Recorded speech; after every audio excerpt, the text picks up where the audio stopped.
रायपुर से एक अहम खबर। समीक्षा बैठकों का दौर लगातार जारी है। इस बीच टीएस सिंहदेव अपने विभाग पंचायत और ग्रामीण विकास विभाग की समीक्षा बैठक करेंगे। विभाग की योजनाओं की ग्राउंड रिपोर्ट टटोलेंगे और मनरेगा और स्वच्छ भारत मिशन के काम की समीक्षा करेंगे। अफसरों के साथ योजनाओं को लेकर वो चर्चा करेंगे। तो आज विभागीय मंत्री टीएस सिंहदेव आज बैठक लेने वाले हैं, जिसमें मनरेगा और स्वच्छ भारत मिशन के कामकाज की वो समीक्षा करेंगे। तो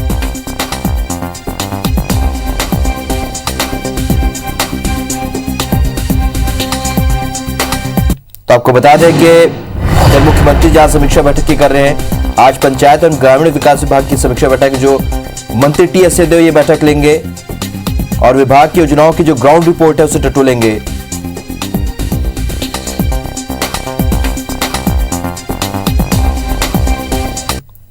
तो आपको बता दें कि इधर मुख्यमंत्री समीक्षा बैठक कर रहे हैं और इधर विभागीय मंत्री टीएस सिंहदेव भी आज बैठक करेंगे। प्रिया पांडे हमारे सहयोगी और ज्यादा अपडेट के साथ इस वक्त सीधे रायपुर से बस जुड़ रही है। प्रिया, जिस तरीके से विभागीय बैठक लगातार जारी है, एक और जहां मुख्यमंत्री अलग अलग विभागों की समीक्षा कर रहे हैं, इधर पंचायत एवं ग्रामीण विकास मंत्री भी आज समीक्षा करेंगे। ट्रांसपोर्टर्स की हड़ताल भी है, तो आज क्या कुछ खास रहेगा छत्तीसगढ़ में?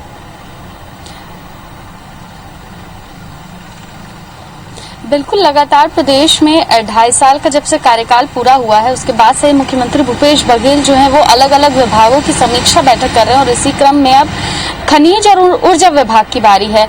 सोमवार और मंगलवार दोनों दिनों में क्रमशः ये बैठकें होंगी और क्योंकि ये दोनों विभाग मुख्यमंत्री भूपेश बघेल के पास ही है, इसलिए ये उनके जितने भी अधिकारी उनके साथ बैठकर क्या क्या काम इन योजनाओं इस विभाग के तहत हुआ है, किन योजनाओं पर काम किया गया है और किन योजनाओं पर काम किया जाना बचा हुआ है, इन तमाम विषयों पर विस्तार से चर्चा की जाएगी। किन योजनाओं को और प्रमुखता से आगे लाना है, किन योजनाओं पे और ज्यादा काम करने की जरूरत है, इन तमाम मसलों पर चर्चा की जाएगी। इसके अलावा पंचायत विभाग के मंत्री टीएस सिंहदेव भी आज अपने विभाग की बैठक करने वाली है। ये बैठक वर्चुअली होगी, तमाम जो अधिकारीगण है वो वर्चुअली ही जुड़ेंगे, खासकर मनरेगा को लेकर, क्योंकि कोविड काल में हमने देखा कि लगातार सरकार एक बड़ी उपलब्धि बताती रही है कि प्रदेश में मनरेगा के माध्यम से लगातार मजदूरों को काम मिलता रहा है। तो मनरेगा योजना और पंचायत विभाग में जितने भी योजनाएं संचालित होती हैं उन तमाम योजनाओं पर चर्चा की जाएगी, उन पर भी समीक्षा की जाएगी। ये तैयारी इस तरीके की मान लें क्योंकि अभी लगातार विभागीय बैठक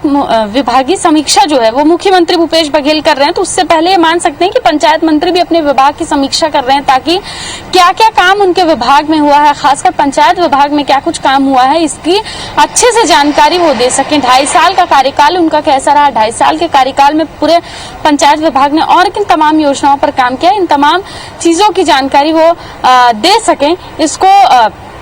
इस पर आज चर्चा, जहां तक ऐसी उम्मीद की जा रही है कि इस पर चर्चा की जाएगी। इसके अलावा अब ट्रक संघ के जो लोग हैं वो भी अब लामबंद हो रहे हैं। पहले हमने देखा कि बस सेवा परिवहन के जो क्षेत्र के लोग थे वो लामबंद थे। वो ये कह रहे थे कि लगातार जिस हिसाब से पेट्रोल डीजल के दाम बढ़ रहे हैं, अब बसों को संचालित कर पाना लगभग नामुमकिन हो गया और यही स्थिति अब ट्रक संचालकों का भी है। ट्रक संचालकों का कहना है कि जिस हिसाब से डीजल का दाम बढ़ रहा है, ऐसे में जो स्थितियां हैं, ये स्थितियां ये बता रही हैं कि यदि ट्रक को चलाया गया, सड़कों पर उतारा गया तो ज्यादा खर्चा आएगा, बल्कि अगर उन्हें खड़ा रखा गया तो ज्यादा फायदा है। और उनकी मांग भी है कि जीएसटी में जो है अब डीजल को लिया जाए। डीजल के दाम लगातार बढ़ रहे हैं। हमने देखा कि बीजापुर, बस्तर जैसे जो क्षेत्र है वहां पर ये लगभग आंकड़ा 100 छूने को है। छत्तीसगढ़ में भी यही स्थिति बनी हुई है। रोजाना पेट्रोल डीजल के जो दाम है वो बढ़ रहे हैं और इसको लेकर अब ट्रक संघ के लोग और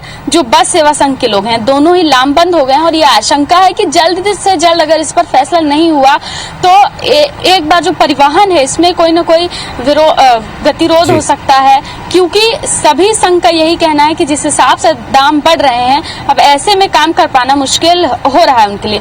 राहत की बात है कि अब प्रदेश में संक्रमण की रफ्तार लगभग कम हो गई है। बीते 24 घंटे में 244 नए संक्रमण के मामले सामने आए हैं। ये बड़ा राहत का आंकड़ा है। हम बात करें तो लगभग 3 महीने बाद ये इतना कम आंकड़ा है जो प्रदेश में आया है। हालांकि डिस्चार्ज होने वालों की संख्या लगभग 400 के आसपास है। तो लगातार प्रदेश में जो है रिकवरी रेट बेहतर हो रहा है, पॉजिटिविटी रेट घट रहा है और संक्रमित मरीजों की जो संख्या है वो भी कम आ रही है, साथ ही साथ मृत्यु दर में भी कमी देखने को मिल रही है। तो ये तमाम खबरें हैं जिन पर आज दिन भर IBC 24 की नजर रहने वाली है। बहुत बहुत शुक्रिया आपका प्रिया, इस तमाम जानकारी के लिए। लगातार हम अपने दर्शकों को इन खबरों से अपडेट कराते रहेंगे।